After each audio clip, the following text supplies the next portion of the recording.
Hello guys, in this video I am going to show you how to select the language of the voice search on the Google Maps application. But first I just want to mention, don't forget to subscribe to my channel because at 10,000 subscribers I am going to show you my whole YouTube revenue statistics and growth strategy, how to make money online. So let's jump into it. First of all, open the app on your phone, click on this profile icon in the upper right corner of the screen and tap on the settings icon.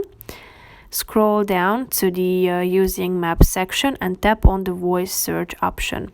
Here you can select the language of the voice search. So if you scroll down, you can see that you can select from a vast variety of languages. So click on the relevant one, and now this function has been updated.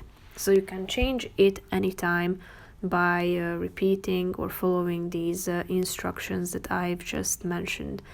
That's pretty much it for this video. I hope you found it helpful. If you did, consider subscribing and see you in the next video. Bye bye.